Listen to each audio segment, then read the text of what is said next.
एक राजा अपने राज्य में राज्य करते हुए बड़ी ही खुशी के साथ और बड़े ही उत्साह के साथ अपने जीवन को जी रहा था। लेकिन वो राजा कुछ वैरागी राजा था, वो राजा कुछ समझदार राजा था, वो राजा कल को समझने वाला था, वो राजा भविष्य को और आगे आने वाले जीवन को सुधारने वाला राजा था। उसने सोचा कि वैभव तो है, पर ये वैभव मुझे क्यों मिला? ये वैभव तो है, लेकिन ये वैभव मुझे क्यों मिला? आज मेरे पास सब कुछ है, लेकिन ये सब कुछ की प्राप्ति कैसे हुई? तो जो व्यक्ति स्वाध्यायशील होगा, जो व्यक्ति धर्मात्मा होगा, उसका तो एक ही उत्तर होगा कि पूर्व जन्म का क्या है? पूर्व जन्म का क्या है? पुण्य है। पूर्व जन्म का पुण्य है, इसीलिए सब कुछ हमें मिला है। जब राजा को ये चिंता हुई तो राजा ने सोचा क्या करना है? कल्याण तो जब ही होगा जब इस सब को छोड़ूंगा और छोड़कर दीक्षा लूंगा। और दीक्षा के भाव से मन बनाया और मन बनाने के बाद उसने एक विचार किया क्या करना चाहिए। उसने विचार किया कि मेरे तो तीन सुपुत्र हैं, इन 3 सुपुत्रों में किसको राजकुमार और किसको राजा बनाऊं? सब अलग अलग प्रकार के हैं, मैं समझ नहीं पा रहा हूं। उसने चिंतन किया, मंथन किया, उसने कहा एक परीक्षा करता हूं मैं। परीक्षा करने के लिए उसने सोचा, विचार किया और अपने मन की जो बात थी उस बात को उसने अपने मंत्री लोगों के सामने रखा और सब मंत्री लोगों ने कहा ठीक है, बहुत अच्छी बात है। वास्तविकता में ऐसे कोई बड़ा बन गया थोड़ी राज्य दिया जाता है। परीक्षा देखो कि कौन राजा बनने योग्य है, किसके पास पात्रता है। और बस इसी बात को लेकर, इसी मन को लेकर उन्होंने अपने 3 बेटों को बुलाया और बात रख दी और बहुत कम राशि दी। और बहुत कम राशि देकर उन्होंने कहा अपने बच्चों से कि तुम्हें अपने अपने महल को भरना है। बहुत कम राशि में महल को भरने की बात करी। और जब बहुत कम राशि में इतना बड़ा महल, मैं आपसे बोलूं इस हाल को भरना है और कह दूं 5,000 रुपये लो और 5,000 रुपये में इस हाल को भरो, तो भर पाओगे आप? पर राजा ने तो अपने उन राजकुमारों की परीक्षा लेने के लिए यही कहा ये 5,000 की राशि तुम्हें अपना राजमहल भरना है इस पैसे से। बहुत विचार किया और जब बड़े बेटे ने विचार किया कि कैसे मेरे पिता है, 5,000 में क्या मैं अपना राजमहल भर सकता हूँ? 3 काल में नहीं भर सकता हूँ। मित्रों से बात करी, उन्होंने कहा एक काम कर भैया, तू तो जुआ खेल ले, 5 के 50, 50 के 5, 5 के 5 करोड़ कर सकता है, 5 करोड़ में मकान भर जाएगा। और तू तो वैसे ही राजकुमार है, तुम्हारा तो पुण्य बहुत तेज है। उसने कहा ठीक है, जुआ खेल लिया और 5,000 रुपये जो थे क्या कर दिए? वो तो कौन जुए में आज तक जीता है क्या कोई? आए थे 5 के 50 हुए, 50 के 5 हुए, 5 के 50 लाख हुए और 50 लाख के 0 हो गए। वो माथे पे हाथ फेर के घर बैठ गया। कोई बात नहीं, बहुत अच्छी बात हैगी। और जब पिता राजकुमार के घर पे पहुंचे, क्यों क्या हुआ? उन्होंने हाथ जोड़ लिया, भगवान क्षमा करना, मैं आपकी बात को नहीं रख पाया, मुझे माफ़ कर दो। बड़े पिता से हताश होकर छोटे बालक के पास पहुंचे और जो छोटा बालक था उन्होंने कहा क्यों बेटा क्या हुआ? बोले हाँ बिल्कुल पिताजी, बहुत अच्छा, मैंने महल भर दिया है। बोले भर दिया है? बोले हाँ चलो, आपने जितनी राशि दी थी उतनी राशि मैंने बहुत दिमाग लगा के, और वास्तविकता में दिमाग लगा के उसने काम तो बहुत सुंदर किया। बोले क्या? बोले और उसने क्या किया? बोले उतने पैसे में नगर का जितना कचरा था उस कचरे को डंप कराया और महल में भर दिया। और महल भरा आएगा, कमरा उसका, वो हॉल जो है वो पूरा भरा है, बदबू से, दुर्गंध से, ऐसा बदबू। ये क्या किया तुमने? वो तुमने भरने का बोला था ना, मैंने भर दिया, भरने की शर्त थी। अब काहे से भरना, ये बात की बात। अब कचरे, इसके अलावा वेस्टेज के अलावा कुछ मिल ही नहीं सकता था इतनी कम राशि में। वो पूरा ढुलाई में और लाने में खर्चा हो गया आएगा। उसने का विचार किया, उसने अपने माथे पे हाथ फेरा, बोले ठीक कोई बात नहीं, भरा तो है। तीसरे राजकुमार के पास पहुंचे और तीसरे राजकुमार के पास पहुंचे, क्यों बेटा क्या हुआ? बोले पिताजी क्या हुआ? हमने कहा था राजमहल को भरना हैगा। बोले हाँ 10 मिनट 15 मिनट का है, 10 मिनट आप बाहर इंतजार करिए। क्यों? बस 10 मिनट में पूरे कमरे को भर के आता हूँ मैं। 10 मिनट में तुम पूरे कमरे को भर दोगे? बोले हाँ पिताजी आप 10 मिनट तो इंतजार कीजिए, 10 मिनट में आ रहा हूँ। राजकुमार जो सबसे छोटा था और अनोखा था वो अंदर पहुंचा और अंदर पहुंचने के बाद उसने क्या किया? उसने बहुत सारी सुगंधित धूप लगा दी, बत्तियां लगा दी और सुंदर सुंदर प्रकाश और उजाला कर दिया और बहुत बड़े दीपक को यहाँ लगाया, वहाँ लगाया, चारों तरफ दीपक के प्रकाश को लगा दिया। बोला पिताजी आइए आइए आइए, आपका इंतजार है, मैंने भर दिया। उसने पिताजी ने देखा, देखिए मैंने दीपक से, इस दीपक की इस लो से पूरे इस राजमहल को भर दिया, इस सुगंध से इस पूरे राजमहल को सुगंधित करके हर एक कोने में वो दीपक का प्रकाश है, हर एक कोने में वो धूप की सुगंध है। पिताजी और ये पैसे बचे हैं, ये वापस रख लो, ये राशि बची है, ये वापस रख लो। पिता ने कहा सचमुच में ये राजकुमार बहुत समझदार है, इसने बहुत सुंदर कार्य किया है। पीठ थपथपा दी कि इसने रोशनी के सुगंध से और प्रकाश के उसके उस उजाले से महल को भर दिया और राजा साहब ने उसको उत्तराधिकारी बना दिया। अब राजा साहब ने तो उसको उत्तराधिकारी बना दिया, हमें उससे क्या लेना देना, हमें उससे क्या ले देना था। तो मैं आपसे पूछ रहा हूँ कि परमात्मा रूपी राजा आपको उत्तराधिकारी बना सकता है, परमात्मा रूपी राजा आपको उत्तराधिकारी बना सकता है, परंतु क्या उस आत्म रूपी महल में आपको कषाय से भर रहे राग और द्वेष जो भर रहे हैं उनको बाहर, उस कषाय की से भर रहे किसमें, वो हमारे अंदर की क्रोध, वो अंदर के मान, उस माया, उस लोभ को छोड़ना होगा और उसके कारण जो राग द्वेष है उनको हटाना पड़ेगा, उस राग द्वेष की बदबू को बाहर करना पड़ेगा। और वो जो कचरा आप अपने मन में भरे हो उन सब कचरे को निकालोगे, तब कहीं जाकर आपका वो मन भी पवित्र बन जाएगा, वो हृदय भी पवित्र बन जाएगा, आपका रोम रोम भी सुगंधित हो जाएगा। विचार करना, अगर आप प्रकाशित करना चाहते हो अपने जीवन को और आप चाहते हो कि मेरा जीवन सुगंधित हो, 10 दीपकों को जलाना है, उन 10 अगरबत्तियों को अपने जीवन में जलाना है, अपने आत्मरूपी आंगन को प्रकाशित करना है। ध्यान रखना, ये कितनी 83,99,999 योनि में आप घूमे हो और उसमें घूमकर आज आपको ये आकार फिटिंग का चोला मिला है और ये चोला मिला है और इस चोले को का आप अगर फ़ायदा उठा लोगे तो बहुत अच्छी बात है। इसके गलियारे में बैठकर आप अपने आप को ऊंचा उठा लो, निश्चित मान के चलना, उठा लोगे तो ये मान के चलना आपने बहुत अच्छा काम किया। मैंने उस दिन बहुत सुंदर आपके मंगलाचरण आपसे आपके बीच में रखा था, क्या कि क्रोध की आंख से, उस दिन बहुत फास्ट बोला था, बोले महाराज जी समझ में नहीं आया।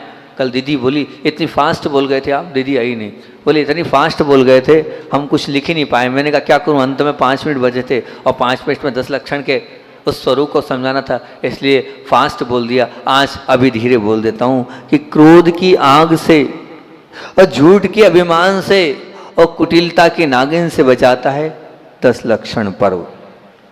क्रोध की आग क्षमा से चले जाएगी, झूठ का अभिमान अगले दिन मार्दव से चले जाएगा, कुटिलता के नागिन भी उसी प्रकार छूटती चली जाएगी। लालच के कीच से, असत्य के बीच से और पापी को पाप से निकालता है ये 10 लक्षण पर्व। और असंयम की दुर्गंध से, इच्छा के द्वंद्व से और संग्रह के फंदे से बचाता है ये 10 लक्षण धर्म। परिग्रह के पास से, वासना के ताप से, नरक के संताप से बचाता है ये 10 लक्षण पर्व। नर से नारायण, पतित से पावन और धर्म परायण बनाता है ये 10 लक्षण पर्व। और मैंने उस दिन भी कहा था कि जिंदगी जिंदगानी है, जिंदगी परेशानी है, आंख से बहाओ तो पानी है और कलम से लिखो तो कहानी है। एक अच्छी कहानी हम लिखना, वो कहानी, ऐसी कहानी जो आने वाले समय में हम उस कहानी को सबको बता सकें कि महाराज आए थे, एक नया इतिहास रच गए और वो 10 दिन हमारे जीवन के बहुमूल्य बन गए, वो 10 दिन हमारे जीवन के अमूल्य बन गए। उस बहुमूल्य और अमूल्य में एक नया इतिहास बनाने के लिए जो हमने दर्शन भैया यहाँ का जो मंगलाचरण किया, आपको तो मालूम ही है कि मैं मंगलाचरण हर जगह का करता हूँ। आपके भोक्ता में आया था तो भोक्ता में भी मंगलाचरण किया था मैंने और भोक्ता की परिभाषा करी थी। आरोण की परिभाषा मैंने यही बनाई है कि आरोण का आ बोल रहा है कि जैन आस्तिक बनने को मिला है चातुर्मास, रोज गुस्सा छोड़ने को मिला है चातुर्मास, नया इतिहास बनाने को मिला है चातुर्मास। और आप पर अभी तक मैं प्रयास कर रहा था और आज थोड़ा बहुत उस प्रयास में थोड़ा सफल होने जा रहा हूँ कि पूरी जैन समाज 325 घर मैं यहाँ की समाज में हमारे अखिलेश भैया की टीम, और बाकी नाम मुझे याद नहीं है, क्या करूँ, नाम बता दो अखिलेश, तुम्हारे साथ वाले 5 लोग थे, हमारे अस्सू भैया और 4 लोग और, क्योंकि सुबह से योजना अस्सू भैया ने बनाई कि 275 घर, हर घर में वो कुएं का जल ले जाके देंगे और सबको जैन बनाएंगे।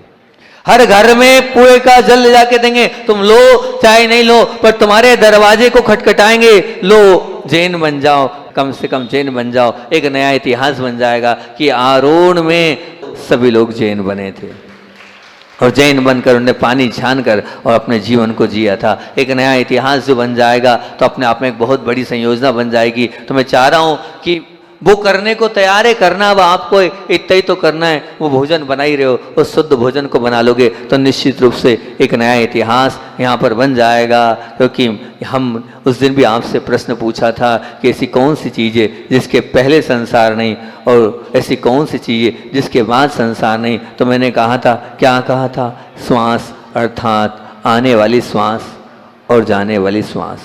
पहली श्वास और अंतिम श्वास कि मैं अपने को चर्चा करना, आने और जाने वाली श्वास की चर्चा नहीं करना है, और पहली और अंतिम श्वास की अगर चर्चा करना है तो 10 लक्षण महापर्व अपने को बहुत अच्छे से बनाना है। क्योंकि हर व्यक्ति अपना भविष्य सुधारने के लिए तैयार है, हर व्यक्ति अपना कल सुधारने के लिए चिंतित है, हर व्यक्ति अपने भावी जीवन को के लिए आकुलित है। लेकिन प्यारे भाइयों, हमें क्या करना है, आश्चर्य तो तब लगता है कि कल की परिकल्पना में हम आज को बुरा कर लेते हैं। नहीं, हमें कल को सुधारना है तो आज को तनाव मुक्त नहीं जीना है। हम उत्सव के रूप में बनाकर हम कल को अच्छा करने के लिए आज को तनाव युक्त बनाना नहीं है, यही समझेंगे और प्रयास करेंगे कि हमारा आने वाला कल अच्छा करना है तो हमें आज तनाव से मुक्त रहना है। निश्चित मान के चलना, वो भगवान महावीर वर्तमान में जिए थे, इसलिए वो वर्धमान बने थे। इसलिए हमें वर्तमान को बहुत अच्छे से, उनको बहुत अंतरंग से सुधार कर वर्धमान बनने के उस शिखर तक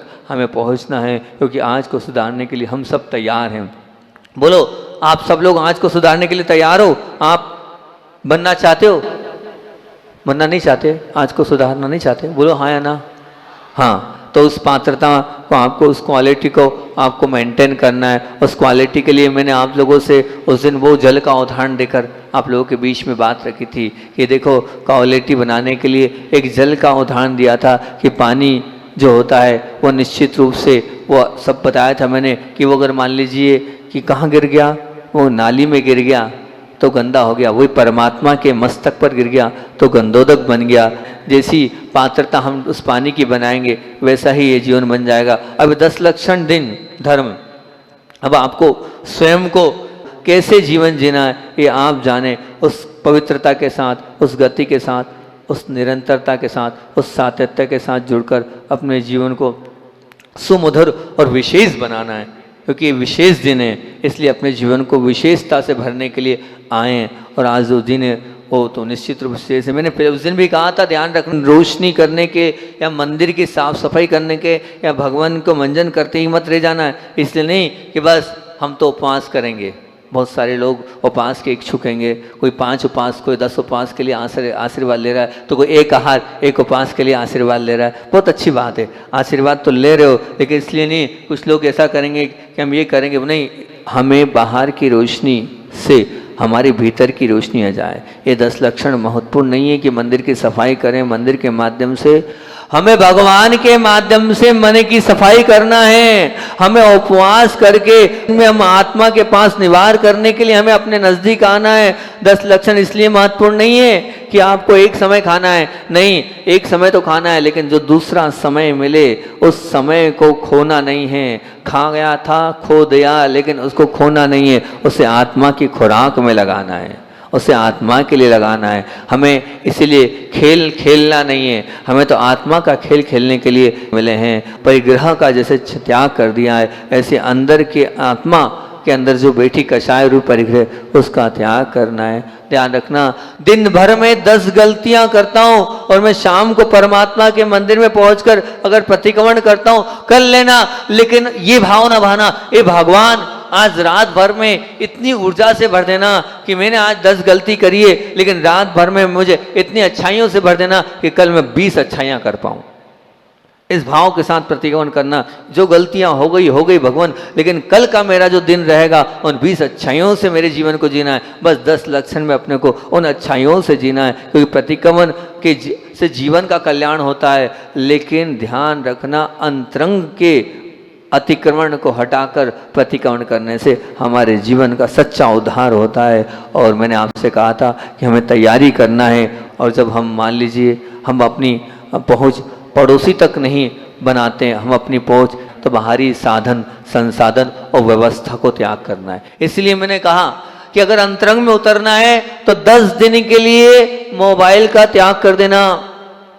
अंतरंग में उतरना है, उस बाहर आप 10 उपवास कर लेना, सब लोग मिलकर काहे का मोबाइल का उपवास कर लेना कि महाराज जिंदगी भर से तो चलाते आए, उस पाप की उस डबरिया को लेके आए, लेकिन 10 दिन तक उस डबरिया को बंद करके हम रख देंगे, उस झुंझुने को एक तरफ पटक देंगे। और 10 दिन का हम भले भोजन का त्याग नहीं कर सकते, लेकिन मोबाइल का त्याग कर देंगे तो उत्कृष्टता आ जाएगी। ना हमें मेकअप करना है, ना सजना है और ना संवरना है। और मेरे ख्याल से बहुत सारे लोग मानसिकता बना चुके हैं, कोई जघन्य में, कोई मध्यम में, कोई उत्कृष्ट में, जिसको जैसी पात्रता मिल रही है उसको अपनी स्वयं की शक्ति को नहीं छिपाना। ध्यान रखना, मैंने कल परसों भी बोला था, फिर बोल रहा हूं, आचार्य भगवान ने एक सूत्र बोला, शक्ति त्याग। इसका तात्पर्य समझना क्या लिखा है, इसकी परिभाषा क्या लिखी है। इसका बात यही है, अगर आप में सामर्थ्य है, छुपाना मत और अच्छे से उसको फॉलो करना। और सामर्थ्य होने के बाद भी और आप जघन्य में लोगे तो किसको धोखा दोगे, मुझको कि स्वयं को? स्वयं को धोखा दोगे। और ध्यान रखना, अगर आप स्वयं को धोखा दे रहे हो तो बहुत बड़ा है। हमें धोखा दोगे तो नुकसान मेरा होगा, आपका नहीं होगा। लेकिन स्वयं को धोखा दोगे तो नुकसान मेरा कुछ नहीं होगा, स्वयं का होगा। इसलिए आप अपने आप से छल मत करो, अपने आप से कपट मत करो, अपने आप से धोखा मत करो। जितना हो सकता है इन 10 दिनों में हमें अच्छा बनने का प्रयास करना है। बाहरी साधन संसाधन व्यवस्थाओं में उलझना नहीं है और अपने आप में आना है। कोई गति करने के लिए मना नहीं कर रहा हूँ मैं आपको, सुबह से शाम तक जो गति करी उसको रात में बैठकर हमें स्थिति करना है। सुबह से शाम तक हम जो झूठ बोल लिया उसको मानसिक रूप से विचार करना है। और मजबूरी थी इसलिए दिन भर में जो गति करी और शाम को बैठकर अपनी स्थिति करने के लिए हमें उन सब पापों को छोड़ना है। आप प्रत्येक दिन अपने पापों का प्रक्षालन करते चलो, रोज आप अपने आप के याद करो। आप लोगों को मेडिटेशन में पिछले जीवन के पापों को याद दिलाते हुए उन पापों को मैं छुड़वाने का प्रयास करूंगा कि भैया जो किया सो हो गया, उन गलतियों को स्वीकार करते चलना है। क्योंकि दिन भर में जो पाप हमने या जीवन भर में हमने जो पाप किए हम स्वीकार कर लेंगे तो धुलते चले जाएंगे। पहले ऐसा था कि 50 तक गति करो और फिर उसके बाद स्थिति करेंगे, 50 के बाद धर्म कर लेंगे। अब 50 का विश्वास को, उस 50 के बाद को विश्वास को अविश्वास बना दो। अब इतनी उम्र ही नहीं बची कि आप आगे तक जीवन जियोगे, बची क्या दर्शन भाई? अब ज़्यादा से ज़्यादा 50, 55, 60 के बाद मामला बिगड़ने लग जाएगा, ये निश्चित मान के चलना। इसलिए तो हम अपने आप को अभी से थोड़ा थोड़ा परिवर्तन करने के लिए अगर लग जाएंगे तो बहुत अच्छी बात है। पर अभी तक कितना परिवर्तन हुआ इन 10 लक्षणों में? पिछले साल भी आज का कुछ आप आज तक पाल रहे हो क्या? पिछले साल आपने जो भी अच्छाइयाँ सच्चाइयाँ आपने सुनी उसका कुछ आपने अपने जीवन में कुछ फॉलो अप किया? बताओ, किया कुछ, पाला कुछ? बोलो तो सही कि हाँ पिछले साल 10 लक्षण में हमने ये सुना था माता जी से, महाराज जी से या और कहीं से, उसको हम फॉलो कर रहे हैं। बोलो तो। दर्शन भाई तुमने तो 10 दिन प्रवचन सुने थे भैया, कुछ हुआ नहीं हुआ है? चेतन भाई 10 दिन सुने थे, तुम 10 उपास भी किए थे पिछली बार तो भैया यार है? कुछ हुआ, कुछ रहा? कोई बात नहीं। बोलते ना, वो बोलते हैं कि बीती ताई विसार दे आगे की सुध ले। अब कोई बात नहीं, जो बीत गया उसको छोड़ रहे हैं, लेकिन अब पिछले बार की जो अच्छाइयाँ सच्चाइयाँ आपने जीवन में नहीं आई, कोई बात नहीं। अब लेकिन अब हमें उन सच्चाइयों अच्छाइयों को नोट डाउन करना है। रोज प्रतिदिन पेन कॉपी आपको दी जाएगी, लिखते जाना और लिखने के साथ साथ उसको जीवन में उतारते जाना। प्रतिदिन के नियम दिए जाएंगे, उन 10 नियमों को बहुत अंतरंग से पालना कि ये मैंने नियम लिखे। और वो नियम एक दिन के नहीं, मैं 10 दिन जो नियम दूंगा वो जीवन पर्यंत के लिए दूंगा। उनसे अपने जीवन को अच्छा बनाने का प्रयास करना, क्योंकि अच्छाइयाँ और सच्चाइयाँ एक दिन के लिए नहीं होती है, हमें तो पूरे जीवन को अच्छा और सच्चा बनाना है। तो कैसे प्रयास हो। एक प्रसिद्ध प्रचारक ने एक छोटे से बच्चे से पूछा, क्या पूछा, बोले बेटा एक बात बताओ, भगवान कितने बड़े। तो उस बच्चे ने कहा, जितना हाथ फैला सकता था उतने हालत पे, इतने बड़े। कितने बड़े? इतने बड़े। अब बताना, उसने तो जितनी उसकी ताकत थी उसने बता दिया कि भगवान इतने बड़े। अब आपसे पूछेंगे तो आप बोलोगे कि लंबाई 500 धनुष की, ऐसा ऐसा, पर वो वाली बात नहीं है। जी भगवान कितने बड़े ये महत्वपूर्ण नहीं है। भगवान की लंबाई नापने के लिए नहीं आए, अपने भीतर के परिणामों की लंबाई चौड़ाई नापने के लिए 10 दिन आए। अपने भीतर के परिणामों को झांक कर देखना, प्रतिदिन अपने आप को ऑब्जर्व करना। हमारे पास भगवान में वो वेदी पर हरनाथ भगवान बैठे हैं, वो हरनाथ भगवान हमारे साथ कितने, प्रयास करना कि हमारे साथ, हम उनके साथ कितने हैं। और वो तभी हो पाएगा जब क्या, विनोबा जी से एक बार पूछा, क्यों क्या कर रहे हो? बोले कचरा साफ कर रहा हूँ। बोले क्यों, क्या दिक्कत है? बोले इस कचरे में, इस गंदगी में मैं यहाँ नहीं बैठ सकता हूँ, ये साफ करना बहुत ज़रूरी है। मैं गंदे में अपने आप को, मैं जीवन नहीं जी सकता हूँ। तो बस ध्यान रखना कि आप अगर हरनाथ भगवान को अपने हृदय में विराजमान करना चाहते हो तो हृदय की गंदगी को साफ करना पड़ेगा। और हृदय की गंदगी अगर रहेगी तो परमात्मा उस गंदगी में कैसा आएगा। अगर मन पवित्र करने के लिए हम रोज आत्मसंबोधन के साथ हम क्या करेंगे, निश्चित मान के चलना, मन को पवित्र करने वाला पर्व है। पूर्व जीवन जो था उस सबको अच्छा कर कर आलोकित और प्रकाशित करने के लिए कल एक नई सुबह आपका इंतजार करेगी और 10 लक्षण का सूर्य कल से आपके जीवन में उग जाएगा और वो पलक पावड़े बिछाकर आपके लिए आ रहा है। अब विश्वास करना, अब आपने कल से दरवाजे खोल दिए तो सूरज की रोशनी आपके पास पहुंच जाएगी, रोशनी और ऊर्जा किरणें आप तक पहुंचेगी। और अगर आप नहीं आए, नहीं सुना, नहीं मेरी बात मानी और नहीं किया तो कोई आपको दरवाजे खोलने होंगे, मन के दरवाजे खोलने होंगे, कान के दरवाजे खोलने होंगे और फिर जो मैं बोल रहा हूं वो आपको सब सुनना होगा। तब तो कहीं जाकर मेरी बात आप तक पहुंच पाएगी, नहीं तो नहीं पहुंच पाएगी। ध्यान रखना, अगर आप कसाई की चादर हटाओगे ही नहीं और वहीं बैठे रहोगे घर बार में और नहीं सुनोगे तो राग देश की चादर हटाओगे नहीं तो कहाँ से मैं आ पाऊंगा। आप अगर मोह की खटिया पर ही लेटे रहोगे तो 10 लक्षण पर्व आए थे और चले जाएंगे। अच्छे मन और सच्चे मन से स्वागत करो इस 10 लक्षण रूपी सूर्य को, उसके उजाले से अपने आप को आलोकित कर लो। बहुत लंबे समय तक राग देश और कटुता से आपने 10 दिन में जो हमारा पूर्व का किया हुआ संस्कार है उसको मिटाना है और नया एक इतिहास हमें लिखना है। ध्यान रखना, आज का क्रीम कोटेशन, वैसे तो पूरा प्रवचन ही क्रीम है, कि कोई एक संस्कार भी आपने ले लिया तो आपके अंतिम संस्कार को सुधार देगा। इन 10 दिनों में कोई एक संस्कार भी आपने मुझसे ले लिया, ग्रहण कर लिया, तो निश्चित मान लेना वो एक संस्कार आपके अंतिम संस्कार को सुधार देगा। अपने अंतिम संस्कार को आप सुधारना चाहते हैं, राग देश के परिणाम के लिए बहुत सारे आपने किए, उन सब राग देश को छोड़ना। ध्यान, क्यों मैं ऐसा बोल रहा हूँ? निश्चित रूप से एक छोटी सी बात बोलता हूँ, हालांकि सुनी होगी आपने वो कहानी, क्योंकि मैंने भी बहुत बार सुनी, फिर भी और सुना दे रहा हूँ ताकि हो सकता है आपका मन और पवित्र हो जाए। एक मित्र ने बोले क्या बोला? बोले भैया तुम बहुत अच्छा ये इतनी सुंदर डिश बनाते हो, मुझे तरीका बना दो, कैसे बनाते हो? तो बोले तरीका क्या है, आजकल तो यूट्यूब का जमाना है, सब देखो सब मिल जाएगा। नहीं, बोले आप तरीका बताओ। उन्होंने तरीका बना दिया, कुछ नहीं, घी लेना है, आटा लेना है और क्या लेना है? बोले चूल्हा चाहिए और शक्कर चाहिए, ये चाहिए 3-4 चीज चाहिए, घी आटा बूरा, बन जाएगा सुंदर सा। क्या कल हमारे 16 उपवास की पारणा करने वाले, उनको क्या नाम है भैया जी का, राजकुमार भाई को क्या खिलाया था? हलवा। पारणा में हलवा दिया था ना। 16 उपवास उन्होंने किए और 16 उपवास की कल पारणा यहाँ पर सब लोगों ने देखी थी, तो वो हलवा उनको दिया। बोले हलवा बन जाएगा। बस भैया ने प्रयास किया कि बहुत अच्छी बात है। बोले एक काम करना, थोड़ी सी केसर और डाल देना। हो ठीक है। अब बस देखता है और प्रयास करता है, तो बस वो सब प्रयास कर रहा है लेकिन वो हलवा नहीं बन रहा है। अरे पूछा क्या हुआ? हलवा तो बना रहे थे लेकिन हलवा क्यों नहीं बन रहा है?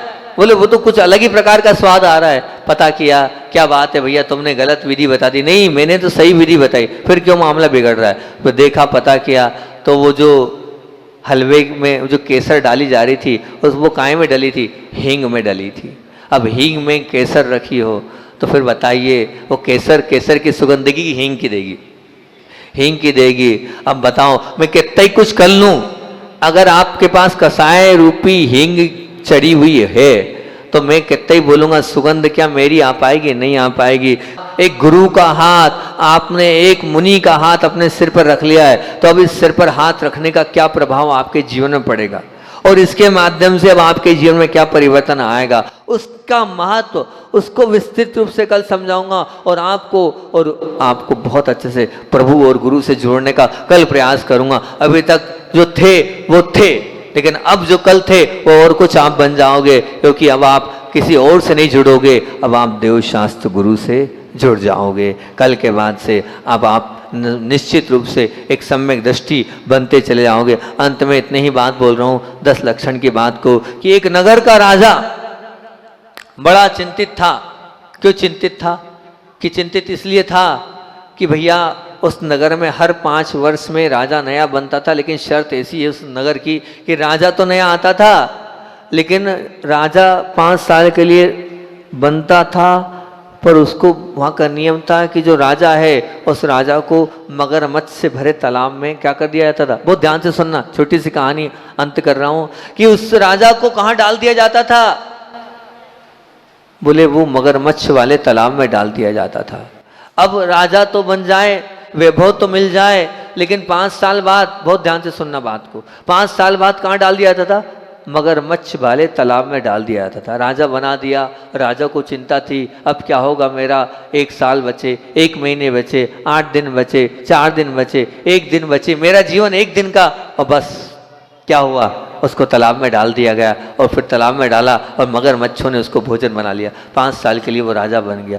अब नए राजा की तलाश, नया राजा ढूंढा गया। कौन चाहेगा? 5 साल के लिए अधिपत्य मिल रहा है और इस 5 साल के लिए अधिपत्य के लिए एक व्यक्ति तैयार हो गया। ठीक है, कोई बात नहीं, 5 साल तक तो राजा जैसे जिएंगे, बाद में अपने आप को समाप्त कर लेंगे, इस भाव से शायद वो व्यक्ति तैयार हो गया, बिठा लिया। सेतु बनकर आया है 10 दिन, इस सेतु को आप बना लो।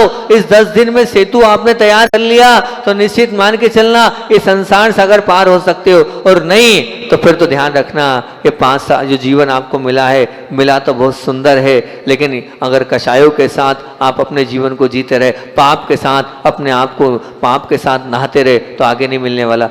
और अगर आप मोक्ष रूपी महल को में जाना चाहते हो, अपने आत्मरूपी साम्राज्य को पाना चाहते हो, तो आत्मरूपी राज्य को लाना चाहते हो, तो बस आप उस आनंद और प्रेम और सुख शांति और समृद्धि से अपनत्व के साथ जीना चाहते हो, बहुत अच्छे से कसायों को छोड़कर, राग देश को छोड़कर जितना त्याग कर सकते हो उसने त्याग और तपस्या के साथ आप जीवन जियोगे तो निश्चित मान के चलना आपके जीवन के महत्वपूर्ण दिन बन जाएंगे। मैं चाह रहा हूँ, अरनाथ भगवान से प्रार्थना करता हूँ कि ये भगवान इतनी शक्ति मेरे अंदर देना कि इन लोगों को ये नहीं लगे कि 10 दिन हमने गलती कर दी महाराज पास रुककर।